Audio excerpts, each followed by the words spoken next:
네, 정치권은 지금 안개 속입니다. 퇴진 시점을 놓고 의견이 갈린 여당, 그리고 탄핵을 제외하고는 어떤 대안도 없다는 야당, 그리고 며칠째 집거를 이어가는 윤 대통령까지 복잡한 속내가 얽혀 있습니다.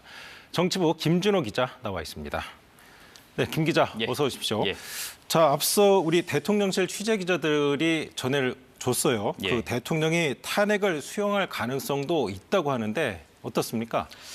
일단 먼저 제가 한 가지 전제해야 될 것은 이 현재 상황에서 이 여야와 대통령실의 어떤 정치적인 셈법을 따져본다는 것을 좀 부적절하게 느끼시는 분들이 있을 수 있겠습니다. 네. 다만 이런 유불리에 따라서 정치권 또 여야가 어떤 선택을 할지 예상해 보는 데는 일부 생각해 볼 여지가 분명히 있겠습니다. 네. 말씀하신 내용으로 정치권을 해석을 해보자면 윤 대통령에게는 선택지가 크게 세 가지 정도 있다고 봐야겠습니다. 첫 번째가 2분짜리 담화에서 대통령이 사실상 이선 후퇴를 언급을 했었는데 이 상태를 유지하는 것이 하나 있고 또 하나는 시점에 따라 다를 수 있겠습니다만 자진하야 하는 것이 하나가 있을 수 있고 그리고 탄핵안을 수용하는 것 이렇게 세 가지 정도의 선택지가 있다고 보여집니다.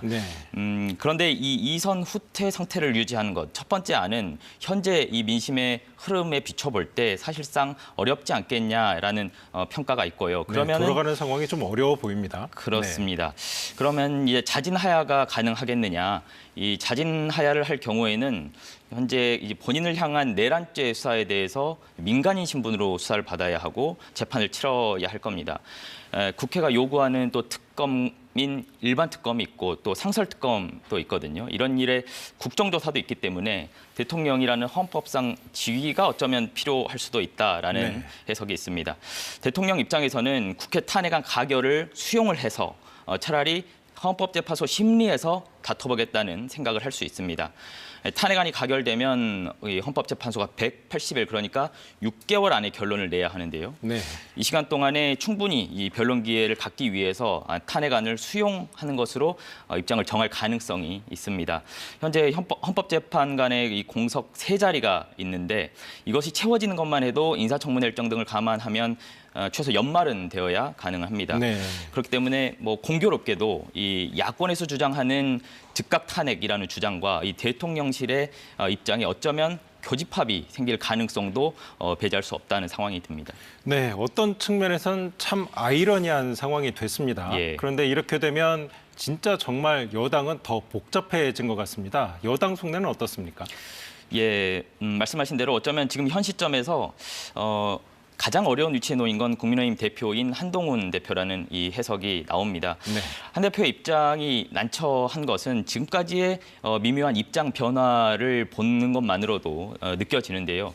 한 대표는 3일 밤, 그러니까 계엄 발표가 있었던 그날 밤만 해도 본회의장 안까지 직접 들어가서 대통령의 비상계엄을 저지하는데 여당 측 지휘를 맡았던 인물입니다.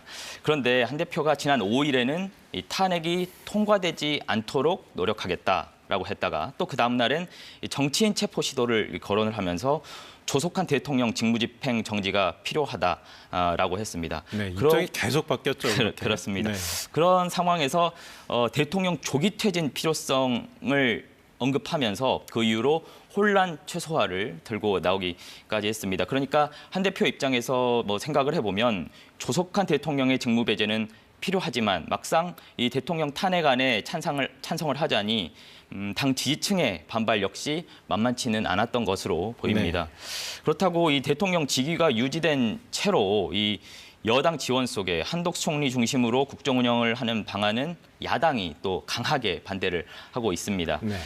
그러니까 여당 내에서는 이 비상계엄의 불법, 위법성에는 공감을 하면서도 지금과 같은 상태에서 또 대선이 치러진다면 민주당 이재명 대표에게 또 그대로 정권을 넘겨준다는 그 위기감이 큰 것도 사실입니다. 이른바 뭐 탄핵 트라우마라고도 할 수 있을 것 같은데요.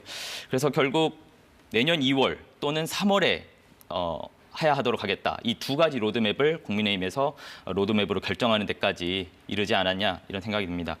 이런 상태에서 대통령이 이 탄핵안을 수용한다는 가능성까지 지금 거론이 되고 있으니까 이번 주 토요일 오후 5시인데요. 대통령 탄핵안 표결에서 어떤 결과가 나올지는 예측하기가 어려워졌습니다. 이게 지금 여당에서도 나는 찬성하겠다 하는 사람이 벌써 5명 정도까지 나오지 않았습니까? 그렇습니다. 네, 이 점도 좀 고려를 해봐야 될 것 같은데요. 그렇습니다. 여당에서는 지금 공개적인 이탈표가 5명 정도를 네. 이야기하고 있는데 8명이 있어야 이 탄핵안이 가결되니까 한 대표도 어떻게 보면 정치적인 결단 국면에 이르렀다라는 평가도 나오기도 합니다. 예. 네. 자, 그럼 민주당 마지막으로 한번 살펴보죠. 예. 민주당은 비교적 간단합니다. 선명하게 뭐 탄핵해야 된다 이렇게 요구를 하고 있는데 이런 민주당마저도 변수가 있다고요. 그렇습니다. 말씀하신 대로 현재 민주당은 즉각 탄핵으로 선명하게 주장을 해오고 있습니다. 다만 변수를 하나 꼽자면 민주당 이재명 대표의 선거법 재판 2심이라고 할 수 있을 것 같습니다. 지난 11월 15일에 1심 선고가 이루어졌는데요. 당장 2심에서도 1심처럼 피선거권 박탈형이 유지된다면 이 대표로서는 정치적 상처가 상당히 클 수가 있습니다. 네. 이거는 이제 여당에서 주장하고 있는 국민의힘에서 주장하고 있는 질서 있는 퇴진론의 배경 중 하나로도 거론이 되는데요. 당초 대법원 판결까지 내년 안에는 다 마무리될 거라는 전망이 있었는데 현재 전국이 다소 혼란스러운 상황에서 재판도 길어질 가능성이 있습니다. 현재로선 민주당 내에 이른바 비명계 인사들 이런 네. 분들의 정치적인 보폭도 크게 좁아져 있는 상태거든요.